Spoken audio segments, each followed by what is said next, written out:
Hi guys, welcome back to చిన్ని cutie channel. ఇవాల్టి కథ మహారాజా విజయసింహుడి కథ. సింహగిరిని విజయసింహుడు పాలించేవాడు. యువరాజు విజయుడు గురుకులంలో సకల విద్యలు పూర్తి చేసి కోటకు వచ్చాడు. పొరుగున ఉన్న చంద్రగిరి, సూర్యగిరి పల్లవరాజుల కుమార్తెలలో ఒక్కరిని వివాహమాడాలని తండ్రి చెప్పడంతో గుర్రం మీద బయలుదేరాడు. ముందుగా చంద్రగిరి చేరుకున్నాడు. రాజు యువరాణి చంద్రమతిని విజయుడికి పరిచయం చేశాడు.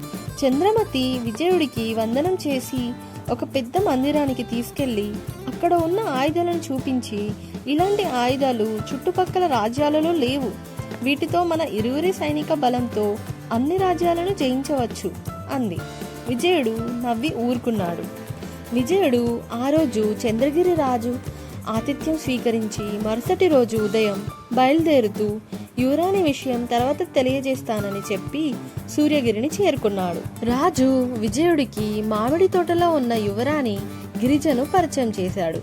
ఇరువురు అభివాదం చేసుకున్నారు. గిరిజ అప్పటికే నాణ్యమైన మామిడి పండ్లను ఒకవైపు, మామూలుగా ఉన్న పండ్లను మరోవైపు రాశులుగా పోయించి ఉంచింది. వాటి గురించి వివరణ అడిగాడు విజయుడు. యువరాజా, ప్రతి ఏడాది మా రాజ్యంలోని ప్రజలకు నాణ్యమైన మామిడి పండ్లను ఉచితంగా ఇస్తాము. ఇవి మరెక్కడ దొరకవు. మామూలుగా ఉన్న పండ్లను మాతో పాటు కోటలో ఉన్న వాళ్ళంతా తింటారు అని చెప్పింది గిరిజ. ఆ రోజు సూర్యగిరి రాజు ఆతిథ్యం స్వీకరించి మరుసటి రోజు ఉదయం బయలుదేరుతూ యువరాణి విషయం తర్వాత తెలియజేస్తామని చెప్పాడు విజయుడు. చివరగా పల్లవ రాజ్యం చేరుకున్నాడు విజయుడు. పల్లవరాజు విజయుణ్ణి సాధారణంగా ఆహ్వానించి యువరాణి ఉర్మిలను పరిచయం చేశాడు.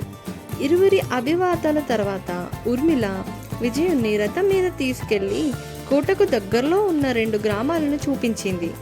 ఆ గ్రామాలు పచ్చదనంతో ఎంతో కలకలలాడుతున్నాయి. యువరాజా, మా రాజ్యం పచ్చదనానికి పెట్టింది పేరు. అంతేకాకుండా ప్రతి సంవత్సరం క్రమం తప్పకుండా వర్షాలు కురవడం వల్ల మంచినీటి సమస్య లేదు. వరి ధాన్యానికి కూడా మా దేశం ఎంతో ప్రసిద్ధి. చుట్టుపక్కల రాజ్యాలన్నీ ధాన్యం కోసం మా రాజ్యం మీదనే ఆధారపడి ఉన్నాయి. సైన్యం విషయంలో కూడా మేము బలపడే ఉన్నాము అని ఎంతో గర్వంగా చెప్పింది. చాలా విశేషాలు ఉన్నాయి మీ రాజ్యానికి అన్నాడు విజయుడు. ఆ రోజు పల్లవరాజు ఆతిథ్యం స్వీకరించి మరుసటి రోజు బయలుదేరుతూ యువరాణి విషయం తర్వాత తెలియజేస్తానని అన్నాడు విజయుడు. విజయుడు కోటకు చేరుకున్నాక తండ్రితో 3 యువరాణుల గురించి చెప్పాడు. నీ దృష్టిలో ఎవరు ఉత్తములు అనుకుంటున్నావో అన్నాడు రాజు. ఒక మామిడి పండ్ల విషయంలోనే అంత మంచి నిర్ణయం తీసుకున్న గిరిజ పట్టపు రాణి అయితే దేశ ప్రజలను ఎంతో ప్రేమగా చూసుకుంటుందనేది నా అభిప్రాయం నాన్నగారు అన్నాడు విజయుడు. మీది చక్కని నిర్ణయం అన్నాడు రాజు. విజయుడి వివాహం గిరిజతో అంగరంగ వైభవంగా జరిగింది.